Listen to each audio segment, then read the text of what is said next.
एक समय के बात बाटे, शूद्र लोगन के ताल तलैया, पोखरा, नदी और कुआं में पानी पियल दुश्वार भइल रहे। उनकरा छुआछूत भेदभाव के मान्य राखल जात रहे।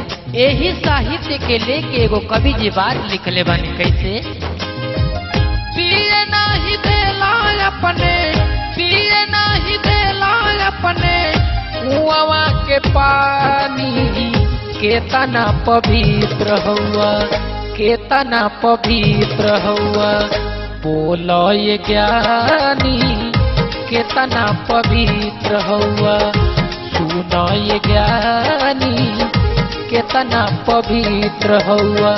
पिए नाही देला अपने, पिए नाही देला अपने कुआं के पानी, केतना पवित्र हुआ, केतना पवित्र हुआ, बोलो ये ज्ञानी केतना पवित्र हुआ, बोलो ये ज्ञानी केतना पवित्र हुआ।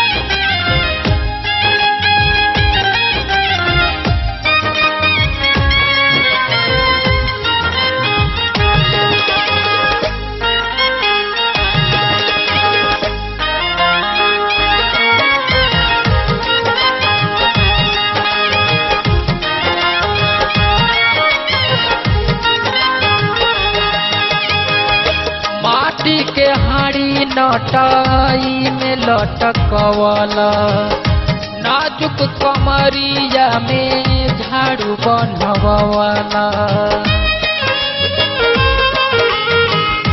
माटी के हाड़ी नटाई में लटकवाला, नाजुक कमरिया में झाड़ू बनवाला, जेहर जाई बनी, जेहर जाई बनी जाला निशानी, केतना पवित्र हुआ, केतना पवित्र हुआ, बोलो ये ज्ञानी केतना पवित्र हुआ, सुनो ये ज्ञानी केतना पवित्र हुआ।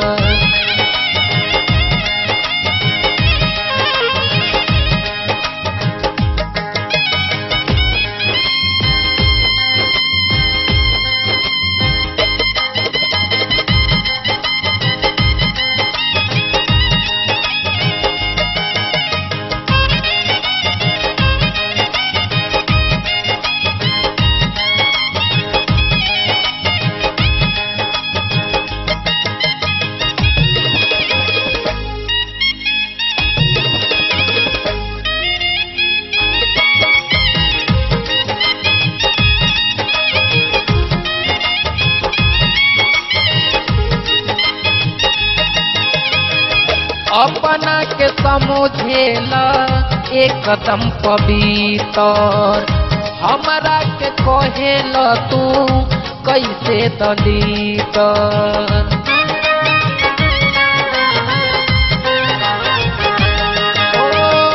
अपना के समझेला एकदम पवित्र, हमरा के कहेला तू कैसे दलित। दोनों शरीरिया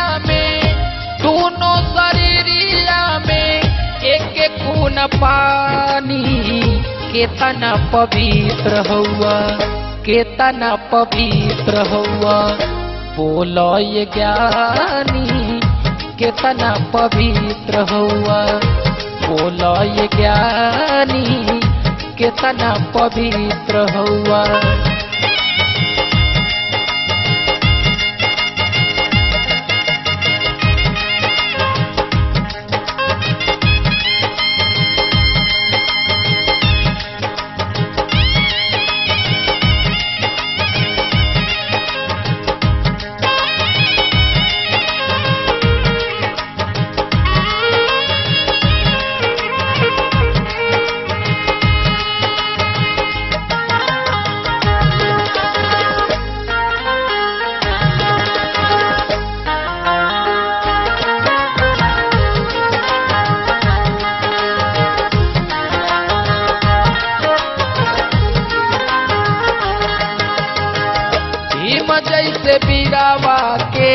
बहुते सतावला। स्कूल के पीछे जेकरा के पढ़वला। भीम जैसे वीरावा के बहुते सतावला। स्कूल के पीछे जेकरा के पढ़वला। उहे बचवले एक दिन, उहे बचवले एक दिन तोहर राजधानी। केतना पवित्र हुआ, केतना पवित्र हुआ सुनो ये ज्ञानी। केतना पवित्र हुआ बोलो ये ज्ञानी। केतना पवित्र हुआ। पिए नहीं देला अपने, पिए नहीं देला अपने कुआं के पानी। केतना पवित्र हुआ, केतना पवित्र हुआ बोलो ये ज्ञानी। तू ही बताओ टंडन आपन के मानी। तू ही बताओ टंडन।